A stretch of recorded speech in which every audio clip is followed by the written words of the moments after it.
Il y a quelque temps déjà, on a eu une soirée écologie sur la paroisse.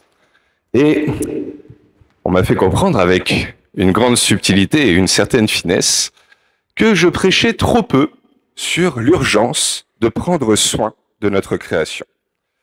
J'ai bien tenté de me justifier en expliquant que dans l'homélie, il y a quelque chose qui nous échappe.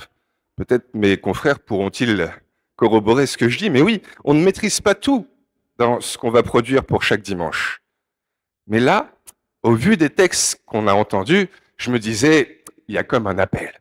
Entre Isaïe, première lecture, qui nous redit combien le Seigneur ne cesse d'abreuver, d'ensemencer, de faire germer la terre, puis ce psaume. C'est rare que je m'attarde sur le psaume, mais celui-là, il est superbe.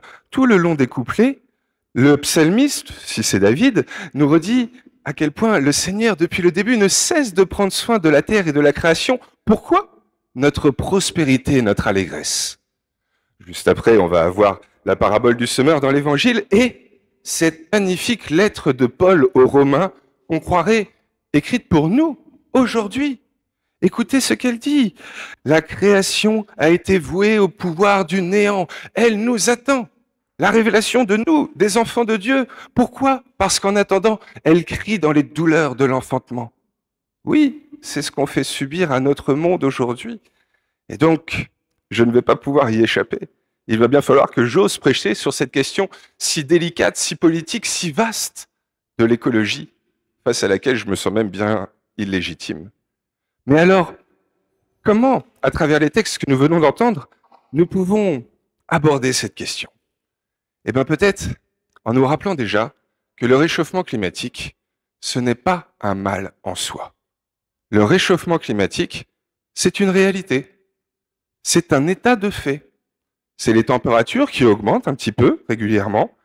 C'est des événements climatiques nouveaux, parfois déstabilisants, mais ce n'est pas un mal en soi. Le mal, il est dans la façon dont on réagit à cela. Il est dans la manière dont on le subit. Une crue, ce n'est pas forcément une catastrophe. La catastrophe, c'est lorsque cette crue se transforme en inondation, lorsque notre réaction a entraîné un certain cataclysme. Mais en soi, la création telle que Dieu nous l'a livrée, elle est parfaite. Elle ne contient pas le mal en soi. La Genèse nous le redit, toute la semaine de la création, chaque chose que Dieu fait est bonne. Et lorsque c'est nous, c'est même très bon. Isaïe nous l'a redit aujourd'hui, et encore plus ce magnifique psaume. Tout ce qui nous entoure, tout ce que Dieu nous a donné, c'est parfait. Mais alors, c'est quoi le paradis ? Régulièrement, je me pose cette question et je me demande, est-ce qu'il sera très différent de ce qu'on vit aujourd'hui ? Parce que si on est dans ce monde si génial que nous a offert Dieu, pourquoi on voudrait mieux ? Est-ce que le paradis est dans une chose qui nous serait donnée ? Ou est-ce qu'au contraire, c'est dans une façon de le vivre ? Imaginons-nous dans un banquet, somptueux, magnifique, fait des mets les plus savoureux qu'on aurait chacun choisi. Et on y est avec nos plus proches, nos amis. Il y a une bonne musique, tout est parfait. Sur le papier, en tout cas. Et d'un coup, dans notre esprit, s'immisce l'idée que, peut-être, ces ingrédients pourraient être empoisonnés. Ou, dans toutes les silhouettes qu'il y a autour de la table, j'en repère une qui... Ah, mais lui, il m'a déjà fait des crasses dans le passé. Et là, d'un coup, je me dis, mais non, lui, j'ai du mal à l'aimer. Et au lieu de profiter du moment, du paradis qui est donné, eh bien, ça peut devenir un enfer, au fond. Je ne crois pas que le paradis soit extérieur à nous, mais bien intérieur. Le royaume de Dieu est au-dedans de nous, au milieu de nous. Il nous faut faire avec la réalité qui nous est offerte aujourd'hui et qui n'est pas mauvaise en soi. Alors on n'a pas la main dessus, bien sûr, et sûrement Dieu non plus. Je ne pense pas qu'il puisse bloquer le réchauffement climatique entre 15 et 25 degrés. Non, il va falloir qu'on s'adapte face à ce nouveau défi à aborder. Parce que la création gémit. Elle nous attend dans les douleurs de l'enfantement. Et combien de nos contemporains parmi les plus petits aussi ? Oui, nous devons réagir. Mais comment ? Et plus je me posais cette question, plus je me disais qu'en fait, nous sommes dans des circonstances très similaires à celles dans lesquelles saint Paul a écrit sa lettre aux Romains. Nous sommes face à quelque chose où nous ne pouvons faire autrement et où on sait qu'il va y avoir du mal. C'est les persécutions des premiers siècles, ni plus ni moins. Ils ne pouvaient pas faire autrement. Ils savaient qu'il faudrait subir tout ça pour réussir peut-être un jour à le traverser. C'est la même chose qu'on vit aujourd'hui. On ne peut pas l'éviter. Et comment alors, il y a 2000 ans ou un peu moins, ils ont réussi à traverser tout ça? Quelles sont les figures parmi nos premiers frères et sœurs chrétiens qui ont réussi à transcender ces persécutions en évangélisation, cette malédiction en résurrection? Les martyrs. Martyrion, les témoins, pas les kamikazes.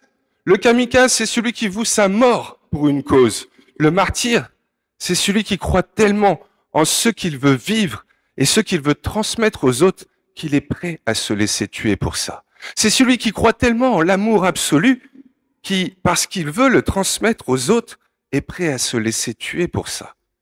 Ce n'est pas tant la recherche de contraintes, je crois, que juste de vouloir vivre aujourd'hui de ce qu'on aimerait transmettre à nos enfants demain, ni plus ni moins. Et sûrement qu'il y a 2000 ans, eh bien, nos frères et sœurs chrétiens, les premiers, n'auraient jamais pu imaginer tout ce qu'il y a eu depuis. Les cathédrales, les abbayes, les premiers hôpitaux, les premières universités, toute cette finesse de la théologie, toute cette tradition, toute cette évangélisation de par quasiment l'entièreté du monde connu. Ils ne l'auraient jamais soupçonné. Et peut-être que s'ils mesuraient bien à quel point il fallait se détacher de ce monde romain, païen, qui les persécutait, ils avaient encore goût peut-être à certaines habitudes pas très catholiques, tel truc superstition issu du paganisme, telle divination astrologique pas trop prescrite par la Bible, telle orgie romaine, on ne sait jamais, on parle romain. Et ils ont dû être confiants malgré les persécutions et cohérents dans leurs engagements par rapport à leurs aspirations. Et c'est ça qui a fait triompher la foi. Qu'est-ce qui a fait que l'évangile s'est répandu aussi vite il y a 2000 ans dans tout le bassin méditerranéen, puis tout le monde connu, sinon la foi et le témoignage? Prier et vivre de ce qu'on demande dans nos prières. C'est ça qu'ont fait les premiers chrétiens. Ni plus ni moins. Et c'est parce qu'ils priaient, qu'ils essayaient d'être confiants malgré tout le monde angoissant dans lequel ils vivaient, qu'ils essayaient donc de croire en ce que le Seigneur leur promettait et de mettre en pratique ce qu'ils demandaient eux-mêmes à Dieu, qu'ils sont devenus des martyrs, des témoins, des symboles, littéralement ceux qui rassemblent et qui ont su offrir un nouvel avenir possible à tous ces jeunes chrétiens.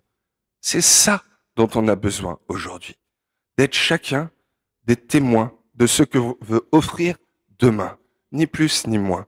Et pour le coup, être éminemment confiant que même si on va peut-être passer des moments angoissants, le Seigneur est là, à nos côtés tout le temps, que comme dans les douleurs de l'enfantement, ça finit toujours sur plus de vie à la fin. Et donc, il va nous falloir aussi avoir des engagements dans lesquels on sera cohérent. Alors après, lesquels? Est-ce que c'est les petits gestes du quotidien, les grandes luttes, les combats politiques, les entraides de quartier? Est-ce qu'il faut s'attacher d'abord à la question de l'hyperconsommation, d'une juste nutrition, de la pollution, des migrations? Je sais pas. Je crois qu'il faut surtout que chacun, on demande au Seigneur la grâce du discernement, qu'il nous montre ce qui, pour chacun et chacune d'entre nous, est le plus important et qu'il nous offre d'être, après, dans nos engagements, éminemment cohérents. Qu'on arrive à vivre de ce modèle qu'aujourd'hui, on voudrait voir poursuivre pour nos enfants demain. Parce que si le futur n'est pas très réjouissant, que de toute façon, notre passage ici-bas finira par notre décès, qu'est-ce qui vaut mieux? Vivoter pour une perspective de mort pour nous et les générations qui suivront? Ou au contraire être prêt à vivre pour ce qui pourra leur offrir une perspective de vie? Quel que soit l'avenir de la création, il me semble qu'avec notre Dieu à côté, tant qu'on y croit, on pourra tout traverser et ça aura même peut-être un parfum de bonnes nouvelles, d'évangile et de paix. Parce que, j'en suis convaincu, le paradis, ici-bas en tout cas, c'est pas un lieu. C'est nous en mode bienheureux. C'est nous, chacun, avec le regard de Dieu. Et donc le paradis, c'est aujourd'hui. Et c'est demain aussi, quels que soient les événements. Et bien peut-être parce qu'il nous faut, face aux défis de notre temps, être résilients. Sachons comme les premiers chrétiens face aux persécutions, rester confiants, être toujours plus cohérents et prions. Prions encore et toujours et surtout, vivons déjà de ce que dans nos prières nous demandons et nous espérons.